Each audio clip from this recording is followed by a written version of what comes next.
Time for World Edition, August 13th, 2025. And of course, a lot of things are going on in the world. Trump says EU leaders want to see deal done ahead of his Alaska summit with Putin.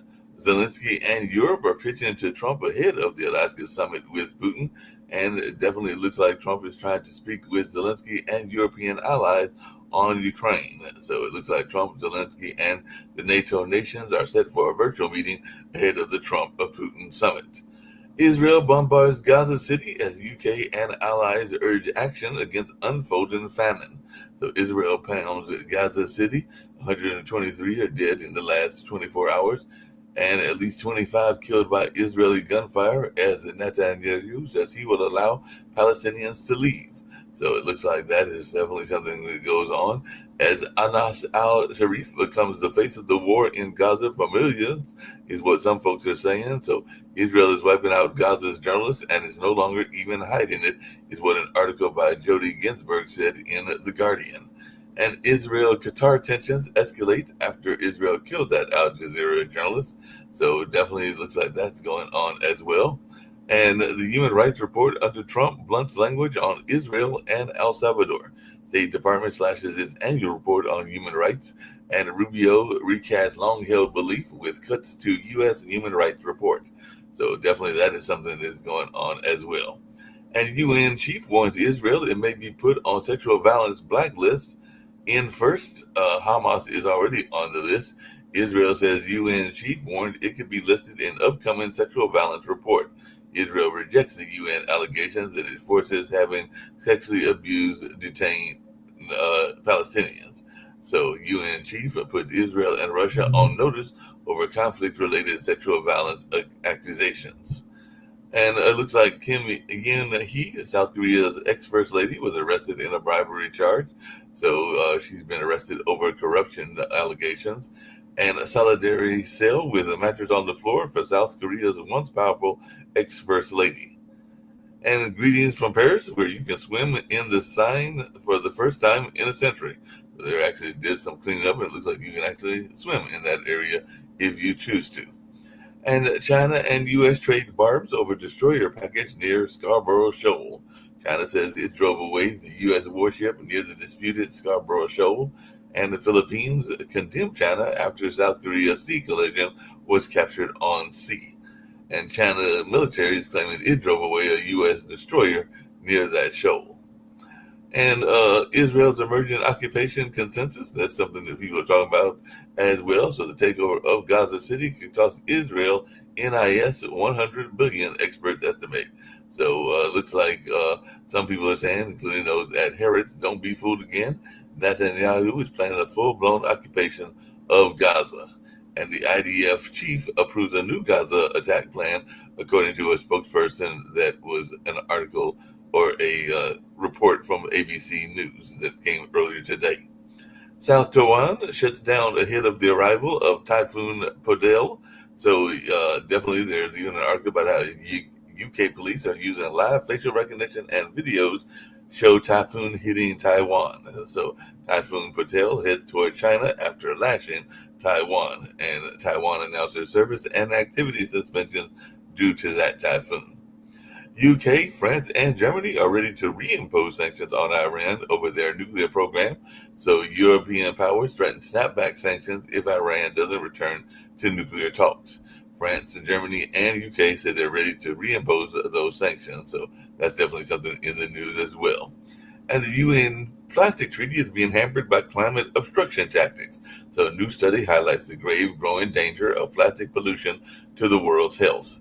And an exclusive on Reuters, Trump's administration memo urges countries to reject their plastic protection caps in the UN treaty. So groups are seeking to influence plastic pollution treaty talks at the UN as negotiations wind down. And even though he's not here, there's definitely that heat wave in Southern Europe and all along those lines. So people are asking what to know about the heat wave in Southern Europe. It's like I said, one person yesterday said we're being cooked alive. Europe burns as temperatures soar above 100 degrees. So even the experts are warning extreme heat is also a public health emergency. And Vietnam wants to be the next Asian tiger, and it's overhauling its economy to make it happen.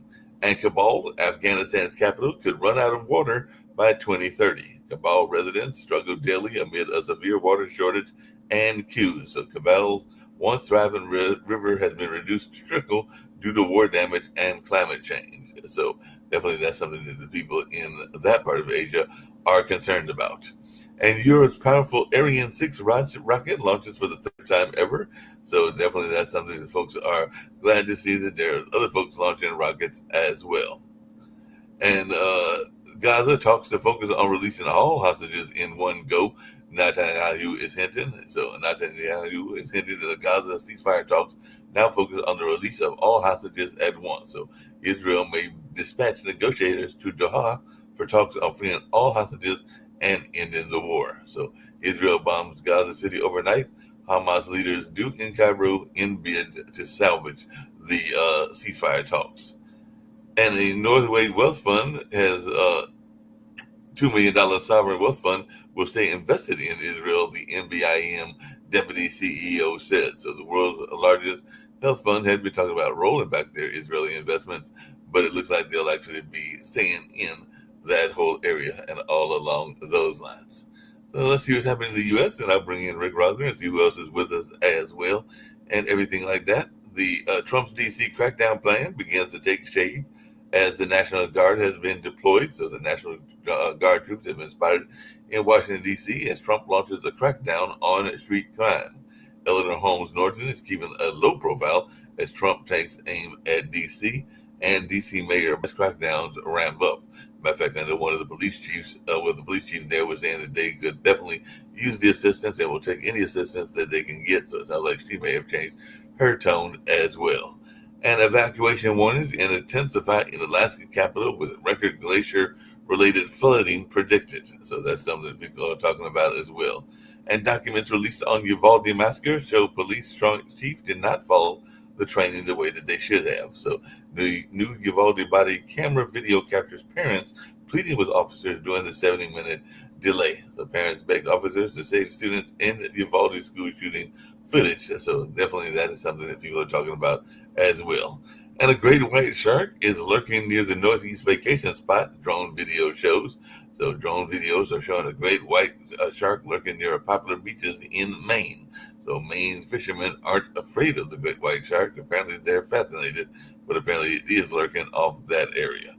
And Texas Democrats began to crack, confirm return to state after fleeing to obstruct the GOP redistricting. So Texas House Democrats are to return home for a second special session, ABC 13 sources in Houston have confirmed. So in redistricting clash, the Texas GOP flexed its power to shut down Democrats' last tool of resistance. And the White House is sharply lowering expectations for the Trump-Putin summit.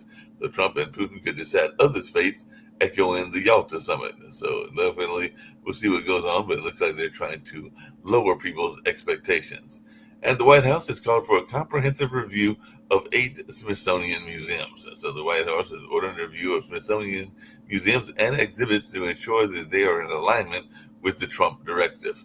Axelrod is knocking Stalinist Trump Smithsonian directive. So it looks like they're going to be trying to make sure that everybody is doing good in the sense of following Trump's orders. And Mexico has transferred 26 cartel figures wanted by the U.S. authorities in a deal with Trump. So there's a deal that has gone on. So they're transferring 26 suspected cartel members to the U.S., and they will have to face charges in this particular area. And the U.S. judge has ordered ICE to improve conditions in their New York immigration facility. ICE ordered to fix horrifying conditions at New York City facility after the migrants complained. So it looks like they've got to fix up and clean up 26 Federal Plaza detention area contentions and all along those lines. And in Austin, Texas, Austin police have ID'd a suspect and victims in the Target shooting that left 3 dead. So the Texas shooting fired randomly, killing grandfather, 4-year-old granddaughter, and a Target worker. He said that he was Jesus, according to an ABD released more than info on the Target shooting suspect. So suspect in the Austin Target shooting that killed 3 people was found naked and holding a Bible. And in Pennsylvania Senate passes plans for SEPTA funding. That's SEPTA, but Democrats oppose the bill. and apparently there's no solution in sight. So we'll see how this all plays out as well. So a lot's going on, but the main thing is what's going on with the whole notion of this summit that's coming on and everything like that.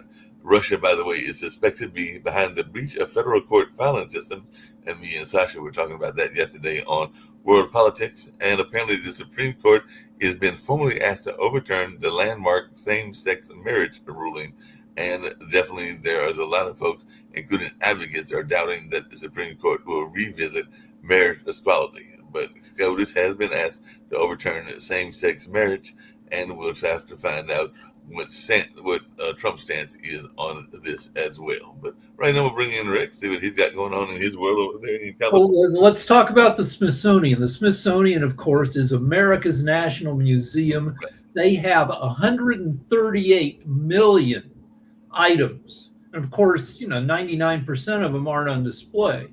Right. But Trump has said that the museum has to make sure that its exhibits are in line with Trump's view of history, which is problematic because Trump is stupid. He's what view of history does he have?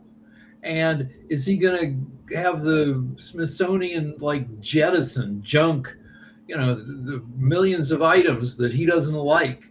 Who frickin' knows? And then you had one other item. So Israel blew up 5 journalists. It dropped a bomb on a tent full of reporters. And this brings to 186 journalists killed by Israeli forces in Gaza since October 7th, 2023. Well, And that's a lot of dead reporters.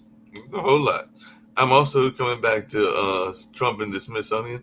I'm wondering if certain Smithsonians will be under threat, because I actually knew one of the designers before he passed away, of Luke Erick's and everything, of the African American Museum and all along the lines like that. So that would have been Phil Freelon and something along those lines. But also there's the Native American Museum, because when Obama was elected, that's actually where because the African American Museum hadn't been built yet in the first Obama election, and that's where me and a then lady friend went and hung out at the Native American Museum. So there are museums that are specifically geared toward parts of history. I think there's even a Holocaust museum, even though I misspoke. When I said the Smithsonian is America's museum, it's a whole set of museums. It's a whole campus with a ton of buildings with individual museums, including, as you said, the African American Museum. Is Trump going to want to have that closed down altogether because Trump doesn't believe that slavery's role in the building of America should be highlighted? Who frickin' knows?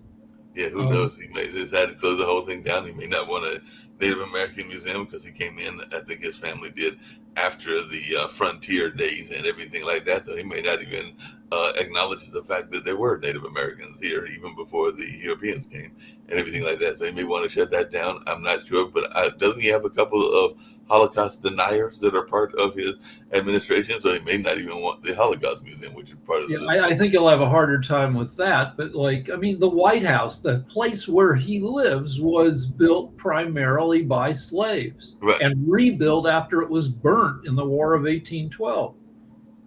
Yep. Well, we got Nick joining us, and I don't know, is Nick coming in from Spain or is he coming in from somewhere else? Nick? Hello. How you doing, Mark?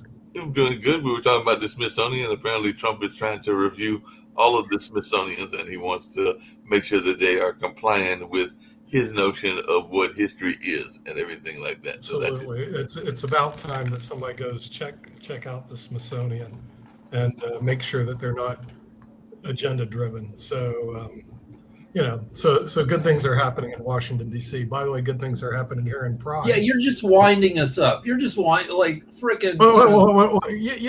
Wait a minute. You guys are winding up all the conservatives because you immediately jump into all these hypotheticals that he's going to do this, he's going to do that. He's going to tank the economy. Everything's going to be bad.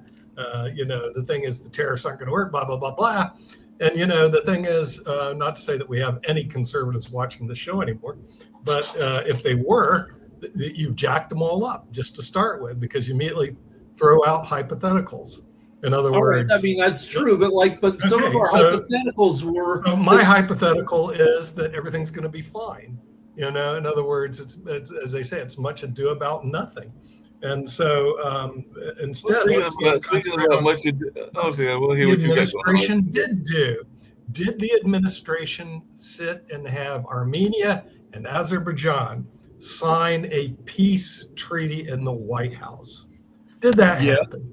Yeah. And the answer is yes. Okay, so an objective media, which we're not, we're very left wing. Thank you, Chris Ruddy, because you're probably on the other side of this now, but would not mention it. So of course we don't mention it, but the thing is, and also that was a arrow in his hat, in his quiver. It's a positive thing.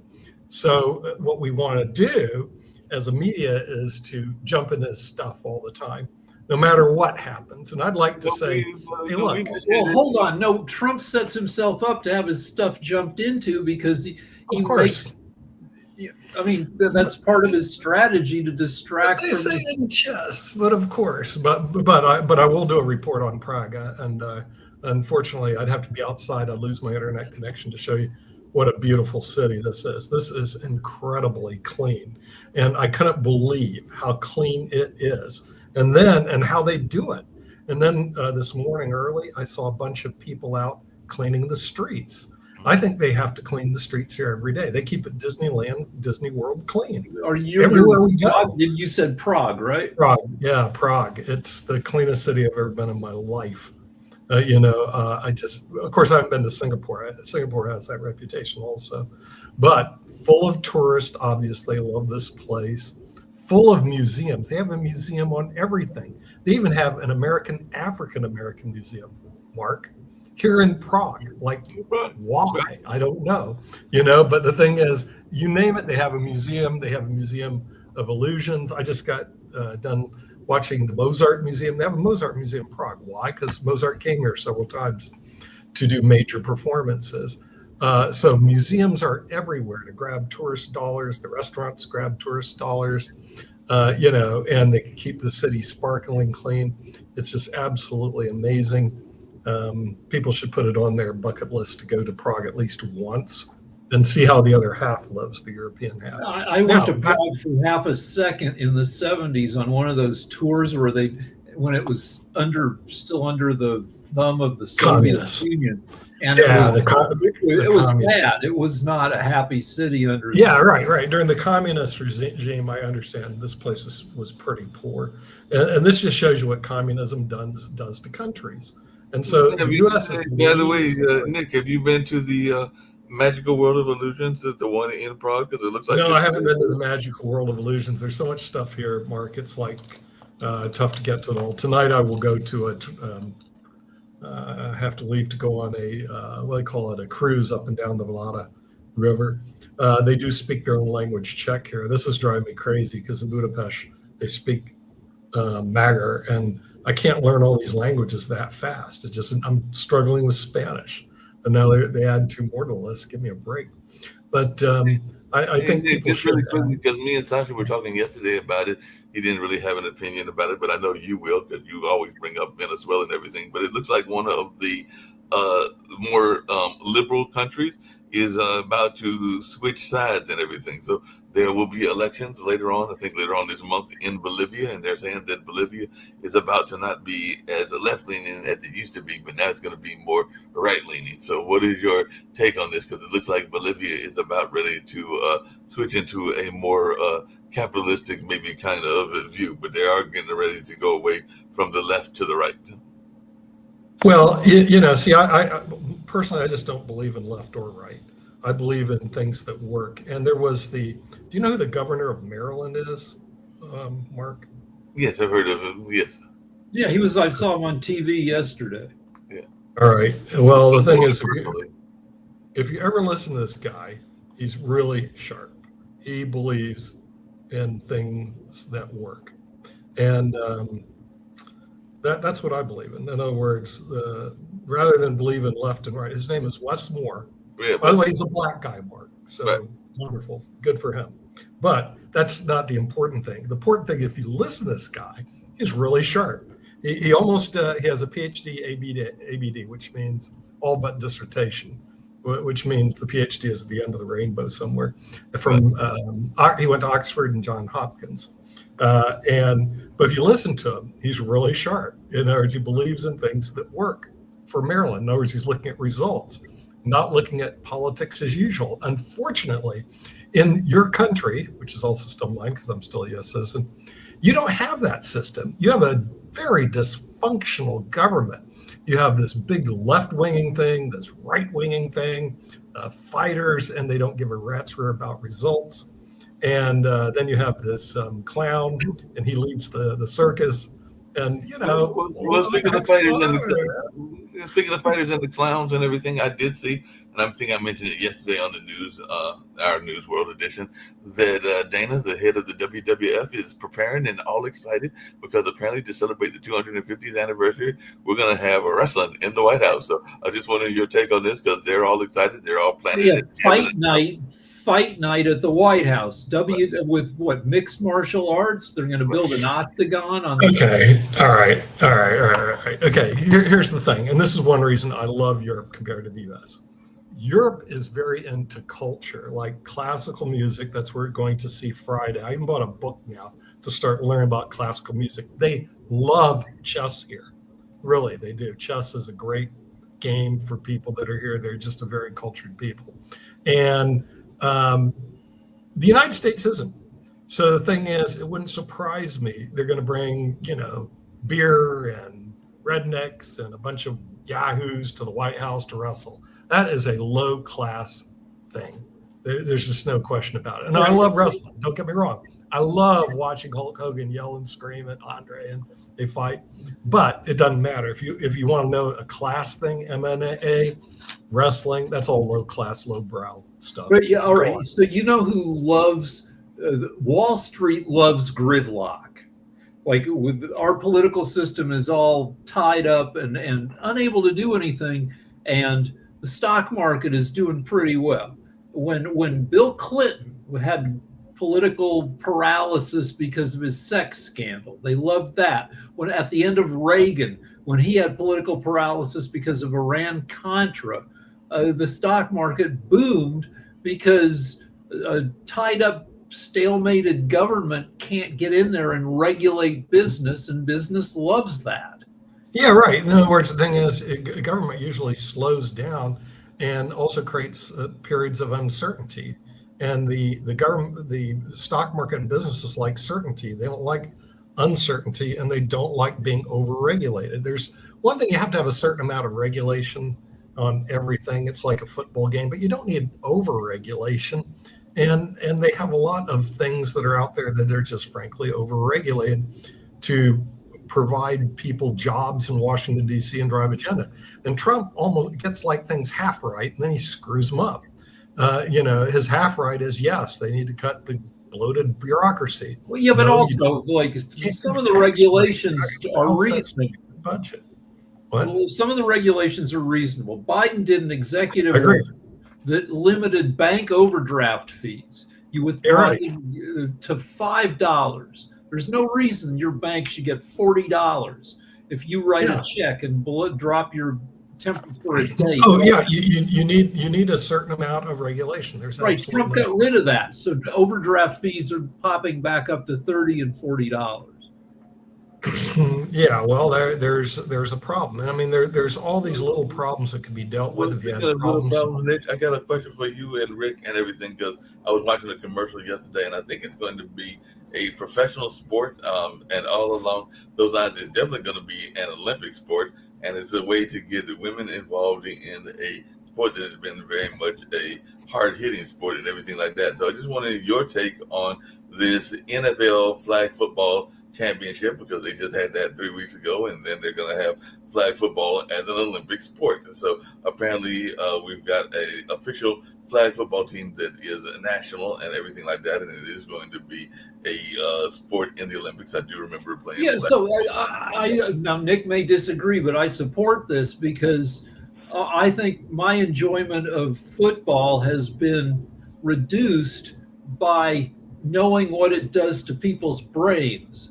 And we used to love the clacking of helmets together and hard hits and people flipping through the air. But now you get kind of bummed out because you know that leads to brain damage. And so flag football is a way to play football with less beating the hell out of people. And we have a flag football star here in LA that the LA Times just did a feature on her where she came back from heart surgery and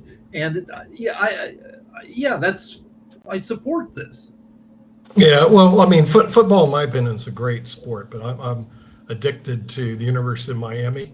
I had my University of Miami shirt on now, and their football team. So go Canes. Yeah, I think college football is football is great. Is more disruptive. You have more people flying through the air and landing bad because the injuries are one of the problems that football has to address. But the other problem you have to address, and this is again a culture society problem in the United States, the overemphasis of football, basketball, and baseball in the United States. In other words, it's like they downplay things that can make a difference in people's lives, like the trades. They're downplayed. They're and they upplay college sports. Not to say I don't like it. It's just the thing is the education system should concentrate more on education and jobs for people and make them the heroes rather than some guy who plays football or basketball. We do have a very big misdirection in the U.S. The modern game of football is largely due to the President Teddy Roosevelt.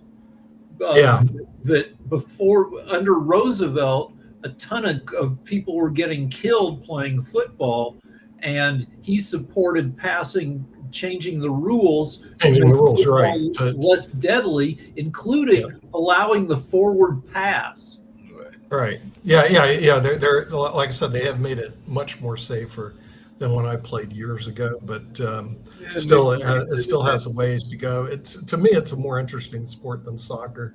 I know they love soccer here. Well, they love soccer where you are and everything. But I do have a question for you about the economy because there seems to be mixed signals. I saw that Google stock had gone up. I saw that some other stocks had gone up and everything. So they're saying that the U.S. economy is showing mixed signals, whereas the GDP growth rebounded in the second quarter, but job growth has slowed and inflation remains elevated with prices rising 2.7% year over year. So what's our take on the economy? Because it looks like even Trump is getting some mixed signals, but I did see, like I said, Google's a major player in the computer world, that their stock had gone up and everything. So what's your take on what's going on with the whole economy in general? We've got it looks like it's steady as they go. I show the market is up like 0.72 today.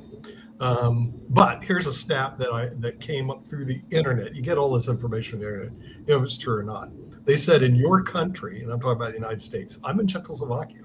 So they're saying that 90% of your country is concerned about food prices and the ability to afford food. Now, I don't know if it's true or not because I don't live there. I'll be there in October again. And the food in Europe is relatively not that expensive.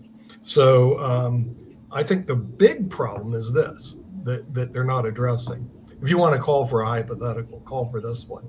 What happens if we have the same problem in food prices as you do in housing? By the way, the stats I saw in housing, and you may want to check this, Rick, it's basically unaffordable. It's the worst index in decades of a young person being able to afford, be a first-time home buyer. You may want to check that stat out, Rick, but it is beyond the pale. In other words, if you're a young person and you just graduated from college, it reminds me of when I graduated from college years ago. You are so screwed, seriously. The job market has dried up. Unemployment is pushing to 5%. And even if you did get a job, you won't be able to afford a house. And if you were able to, in other words, you're not going to be buying a house once you get your job, and you may not ever be buying a house.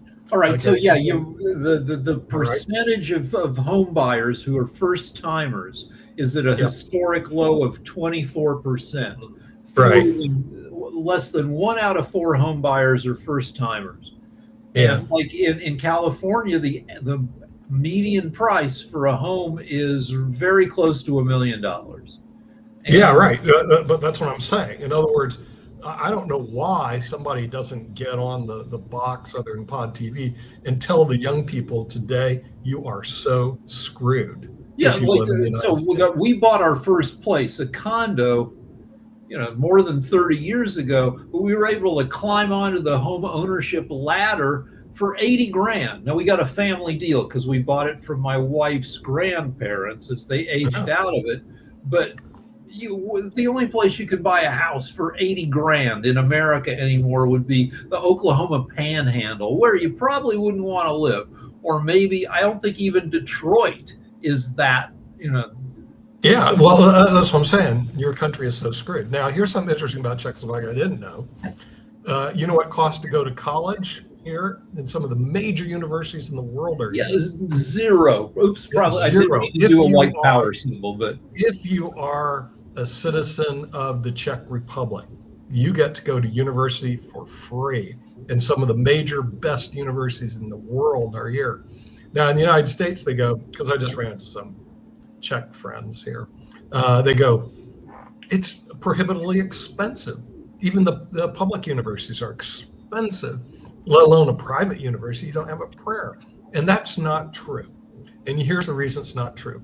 If you're in the top 1% of the United States, it's a joke. If you're in the top 10%, it's affordable. If you're in the bottom 90%, you're screwed. That's the reality of the US. So you got to go check your bank account and find out where you're at. Top 1%, don't worry about college education. Write the bloody check. Doesn't matter. Keep on going. There's a lot of people in the top 1%, 3.3 million people, at least. They'll write the check. They may grumble about, but no problem. So there are places, there are colleges, especially in the South, where you can, if you have a decent GPA, they would love to have you and they'll pay your tuition. Like University of Georgia, probably the University of Alabama, these redneck states that want to kind of attract talent do give you deals on tuition. But yeah, Europe is much better for tuition. Oxford, the number one university in the world, you can go there for less than 20,000 if you're in state, if you're British. If you come from out of England, yeah, they'll charge you a ton. But if you're from England and you go to Oxford, it'll cost you less than $20,000 a year to go there, room and board included. Yeah, we got Toby with it. Hopefully, Toby's got some thoughts on this as well. It looks like there's a effort to overturn the landmark same-sex marriage rule and everything along those lines. And of course, we've also got the DC police. So it looks like Trump's doing a lot of aggressive moves against Black and brown people again. So I just wanted your take on this and everything along those lines, because he definitely is going after folks that are in our community and all along those lines. So Bill, your take to Toby on these new rulings, because every time you turn around, there's new news coming out, including the fact that they want to overturn, possibly, even though the advocates are saying that will not happen, and everything, the whole notion of the same-sex marriage ruling, which was out there sometime back, and everything along those lines. But what's your take on these latest threats, including reviewing the Smithsonian, including possibly the African American Museum that Trump's putting out there? Toby's muted.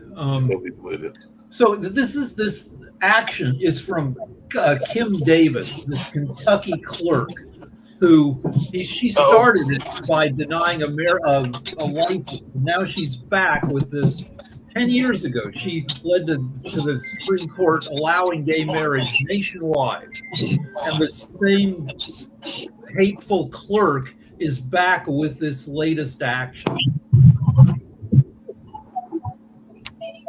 I mean, I had asked this yesterday because,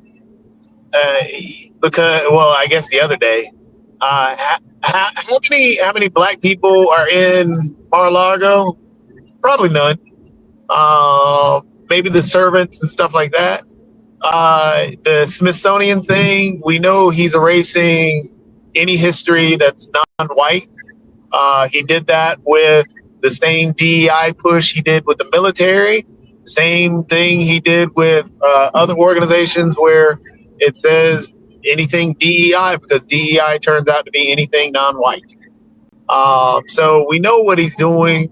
The militarizing of the police in Washington, I mean, straight authoritarian, and it's extremely crooked. Sad people aren't talking about it or trying to push back. They argue that, oh, well, the Democrats are falling into some trap. It's not a trap. The dude is doing an authoritarian thing. Call it what it is and stop messing around and trying to sanitize it to, oh, well, we're helping. No, it is what it is. It's authoritarian. The taking away the gay marriage, he's been pushing for that for a while. Heck, Clarence Thomas is the one who's sitting there pushing to remove the Voting Rights Act. So yeah, this is the Handmaid's Tale. So the Come to life. The Supreme Court has two crazy members. Thomas and Alito will just vote for whatever Trump wants, and anything that they love, and they like. Thomas has been quoted as saying he likes to do stuff that makes liberals cry. Yeah. So can gay marriage survive two crazy people so you have two crazy people, then you have four conservatives, some of whom can be very reasonable, and then you have three liberals who are pretty reasonable. So can gay marriage get 5 votes once you've subtracted the two crazy? Gay marriage, for it to survive, will need 5 out of 7 non-crazy votes on the Supreme Court. Yeah, Rick, I love the hopeful attitude that you just put forward in that, but we just have to be honest. You know as well as I do that it's gonna go down in flames because they're gonna pull it. This is what Amy Coney Barrett has already talked about because of her church beliefs that she already brought to the Supreme Court, dealing with not only abortion rights, but else. This is the same thing that Brett Kavanaugh has already stated in his background. This is Gordon, all of them. This is what it is. So it's going to go down. They're going to pull it. And then and as you pointed out, this is the people that voted for Trump. What you said about Clarence Thomas is actually why they voted for Trump.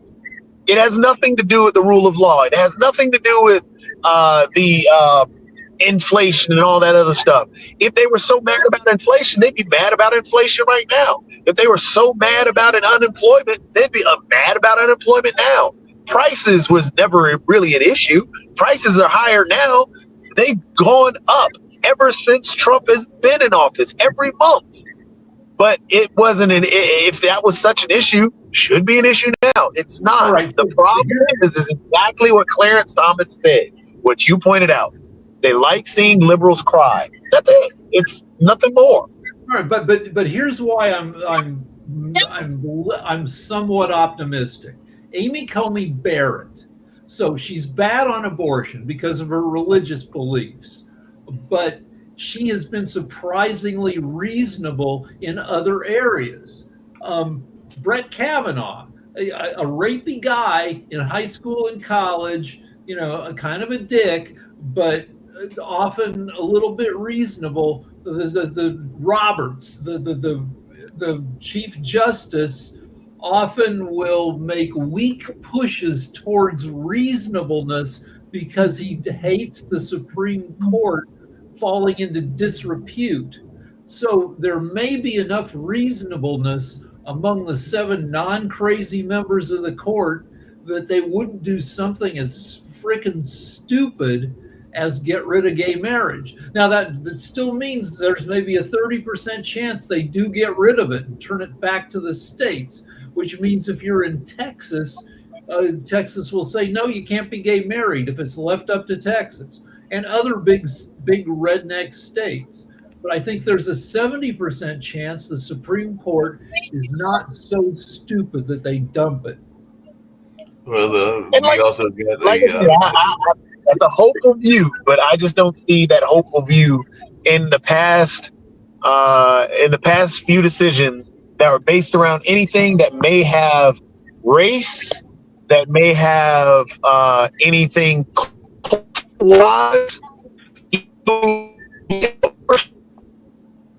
just can see you're trying to break up.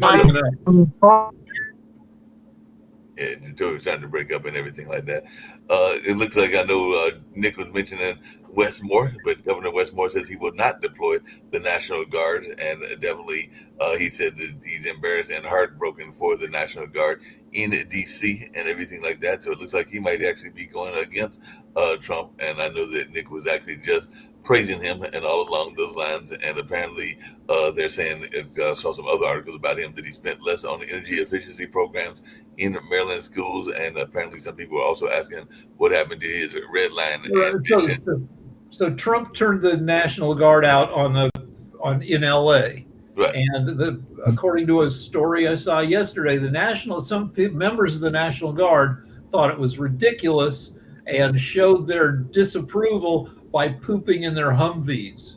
Well, that would be one way to show the disapproval and everything like that. And apparently people with developmental disabilities are seeing Medicaid coverage lapse more often in Maryland. So there have been a couple of articles that were not that strong on Westmore, even though I do think Westmore is a strong potential candidate, a Obama-type candidate for the Democrats, and has some good views as well, and all along those lines. So, but he is a ex-veteran, and all along those, a veteran, and all along those lines, because you're never an ex-veteran. So with the big news, one piece of news we haven't talked about is this meeting in Anchorage, Alaska between. Right, I'm going to get to that. Go ahead. So, I don't. So the question is whether Netanyahu dignifies this ridiculous deal by being allowed to show up, and whether he will show up. I'm not Netanyahu. I mean, fucking Zelensky. Sorry. Zelensky. What's your take on that? Sasha, what's your take on that?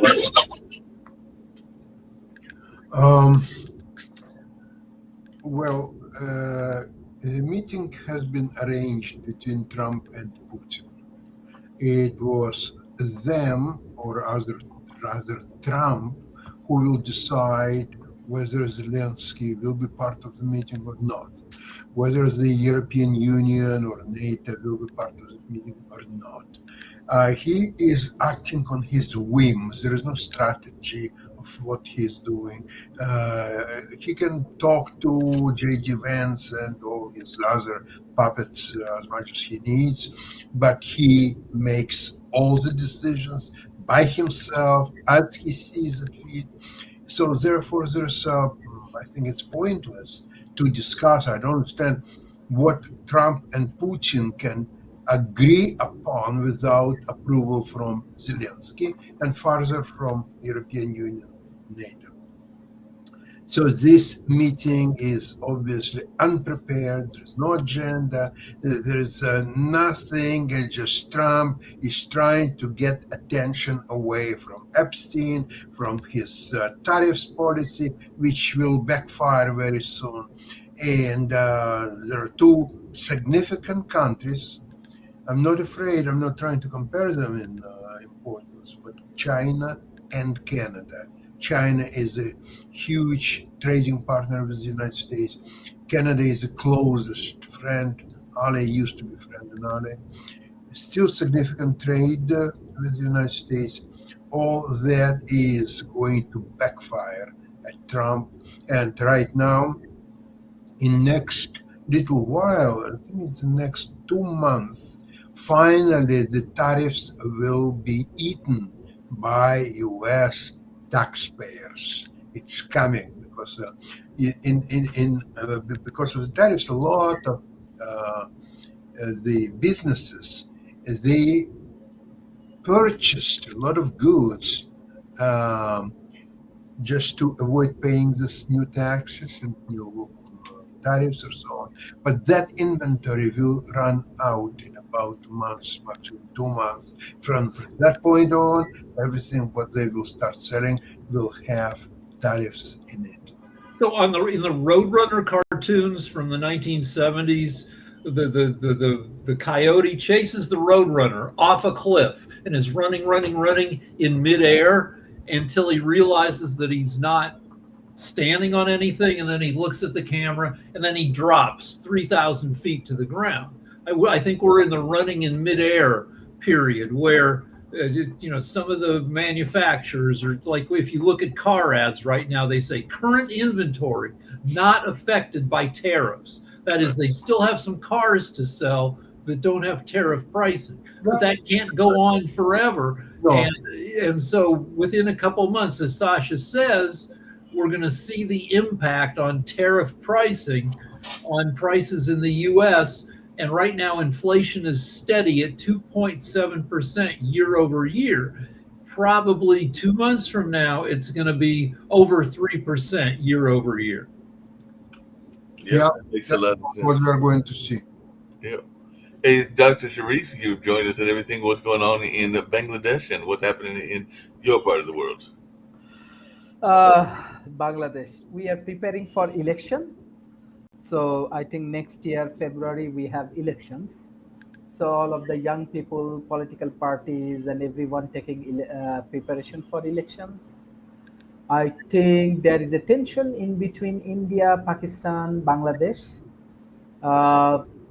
Already, Pakistan Army Chief, he declared from USA that if someone like India develop barrage in Sindhu, they will go for war. India also declared some sort of war and all of the things.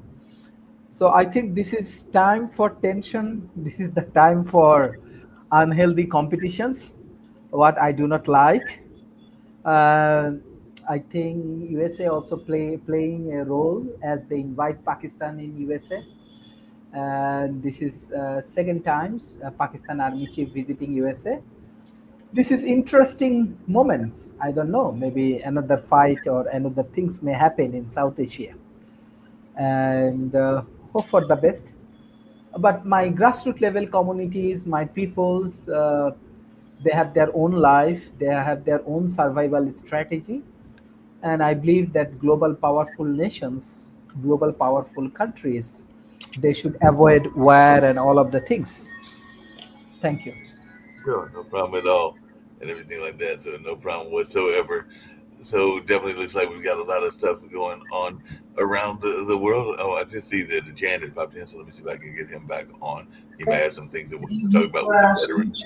So no, he's in another call. So I'll see if I see him later on and everything like that. Sasha, what role is the EU going to play in these talks that are coming up and everything? Because I know a lot of people are wondering about the EU's role and everything, but what role will the EU play in these upcoming talks? And I'm going to turn it over to Steve in a little bit as well after hearing your answer. I don't know yet. I haven't been informed about it yet. Fair enough and everything. Steve, glad you were able to join us. We got about another 10 minutes to go. So what's going on in your world? Oh, yeah. Well, I'm just pulling my, hold on one second. I always come in prepared to talk about, well, I guess the main thing going on here, and it's raining a lot here in North Carolina, which has got everyone talking about, the weather pattern changes. What I've got today is Zelensky has said that Russian forces have advanced in recent days, and this comes in preparation of the summit with Vladimir Putin.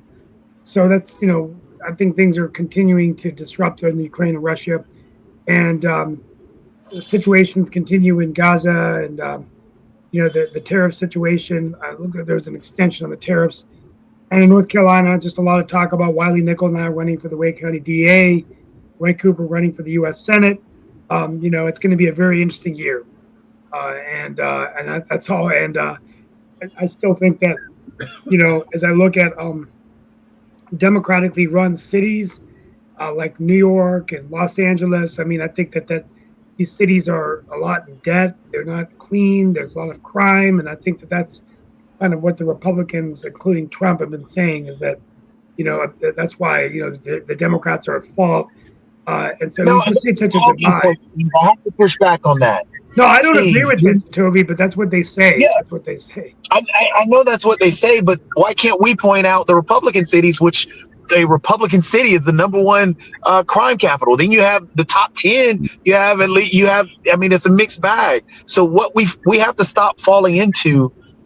These cities are bad and they are right. Okay, but what about the other cities that he's not talking about because he's dedicated everybody just on LA, just on Chicago, just New York. But what about the Shelby County in Tennessee, which is the rate? What about these other counties that we don't that have the same or even higher crime rate that are any air time to? But I think that is where we have to push. That's why it always gets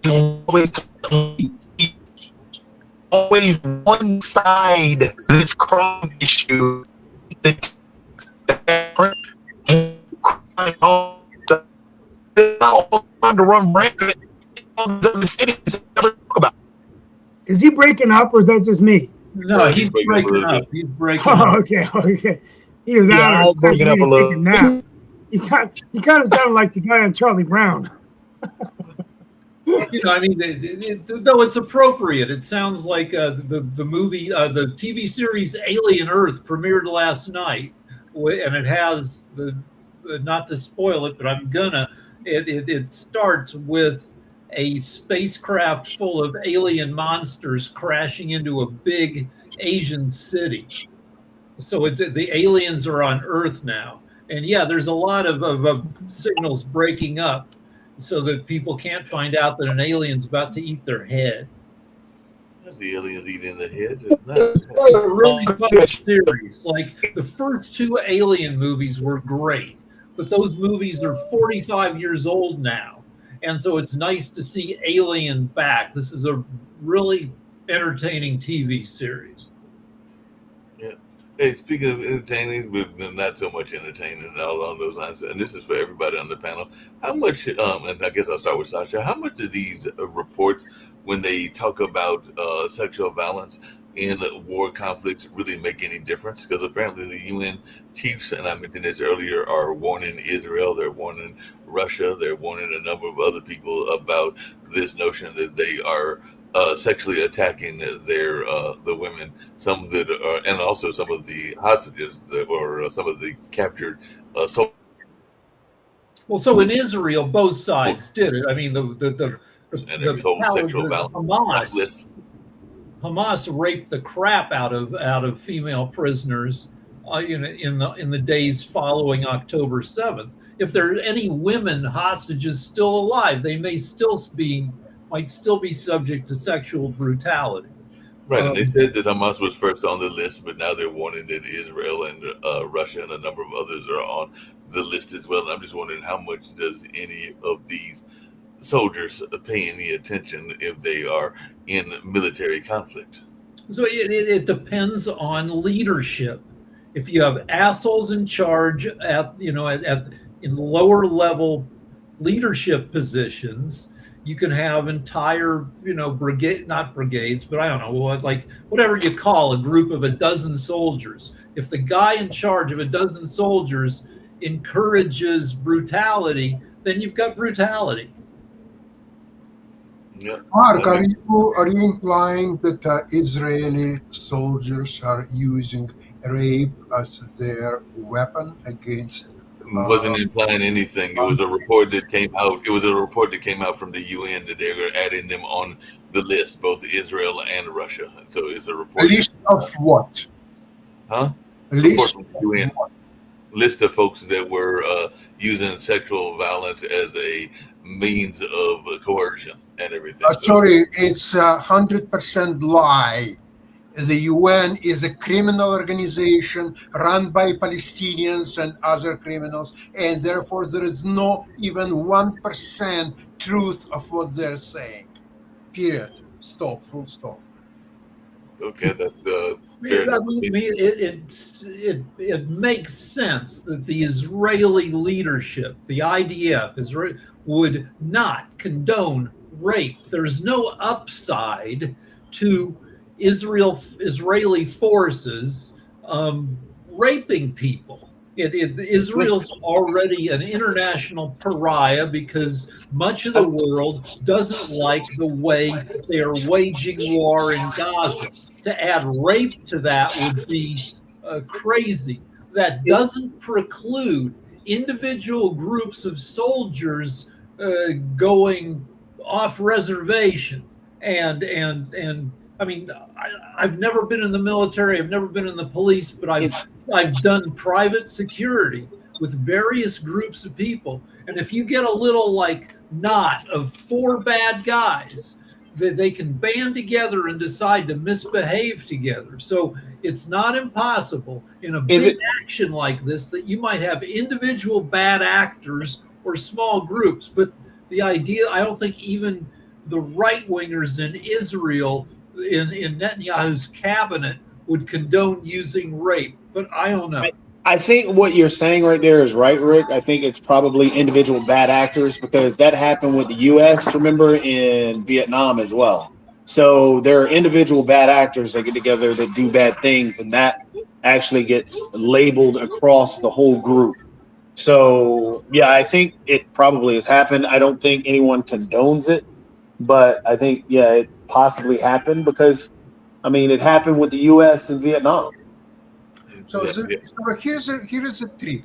When there were absolutely horrendous atrocities, mass rapes on October 7th and thereafter, now they're saying, you know what? But there are some Israelis who possibly also did rape. So this is not so horrible because there were some cases. We don't know exactly which cases. We don't know when those cases happened. But there must be because there are so many soldiers. It cannot be. We cannot believe that there was no single rape of Israelis against Palestinian women. There must be at least one, or maybe 2 or even 3. So, okay, so those people raped and these people raped. You know what? I'll tell you one thing. I don't think, Sasha, I don't think anybody's saying that. I think what people are pointing out is the same thing. Again, there's a similar situation. In this situation, nobody's trying to justify that what happened on October 7th is the same thing. No, nobody's doing that.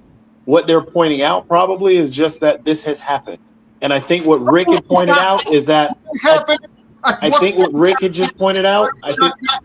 Hold on, Sasha. Sasha, hold on. The UN is a criminal organization. They don't have class. And with that, I'll see you at 1 o'clock. Bye, everybody. Okay, but Rick, I think what you just pointed out is what probably is being pointed to, and that is something no one condones, and I don't even think the IDF condones it. It's probably that, again, what you legitimately said is similar to what legitimately happened with Vietnam and other wars that the U.S. had been a part of. Even in the Iraq War, there were situations that got pointed out where there were individual bad actors that did bad things. I mean, we had the Pat Tillman situation. That was individual actors that did bad things. Was an NFL player who decided out of extreme patriotism to join the military to fight, and then he gets killed in battle, and it gets covered up that he was killed by friendly fire, by U.S. forces firing indiscriminately. And yeah, that was a freaking horrible tragedy. Yep. And so I think there are things that happen in the fog of war that are really bad and that we don't like to discuss. But we should emphasize that Hamas, of course, did use rape as a tool of their assault on. Guys, I got exciting news to share as we close out the show. It's a big win. I just got notified even though I'm a Democrat, they're posting my op-ed on Fox News this week. Oh, nice! Congratulations. That's good. That gets you votes. Well, I don't know if that's a good thing or a bad thing. It's too late now. I just set my because I'm running in a Democratic primary, but I think it's good for all of us, right? I can say, the Democratic voices on Fox. That's always a good thing. it will help y'all get on. If I get an article, maybe they could get us on the news. That's Yeah, quite I'd like to see That's- that show up on- I always tell my mother I've been in her living room every day. Don't you worry. Just ask me. It's always good to see reasonable faces on Fox. I hope you start showing up there every week. Hey, man, I love you guys. I miss you, and I can't wait till this thing's over. I'm looking forward to having a normal life back, man, win or lose. Honestly, I mean, it's just been campaigning thing, and I understand that. And by the way, to Jacoby's point, I did say Hamas was, I think, number one on that list. They were just saying that Israel and Russia had been added to the list, or being kind of like threatened to be added to the list. I'm not even sure that they're 100% added as of yet. And we got to be careful also, just in because I know Sasha did that as well this time, to make blanket statements, because I don't know that we can say that Palestine is who's running the UN, which is what Sasha said earlier and everything like that. So we've got to be careful about these blanket statements. Yeah. He also called all Palestinians criminals. You can't do that as well. Right. All right. Exactly. Hey, well, listen, I just want to say hi. I just want to catch up. I'll talk to you guys later tomorrow. Actually, I'm gone tomorrow, so I'll see you on Friday or next week. All Okay. right. See you then. All right. Sounds good. Right now, get out of here. We got the investment show at 1:00, but right now, time to get on out of here.